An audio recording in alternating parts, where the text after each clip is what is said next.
For the repair of the Alfa Laval EPC 50 OP front module, the following procedures were necessary: replacement of various electronic components and general cleanup of the unit.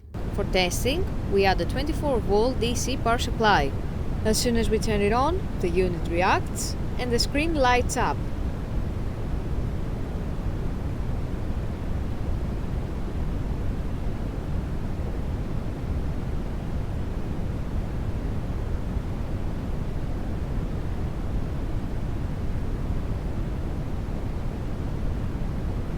The error message is due to lack of additional units, so no further testing is possible.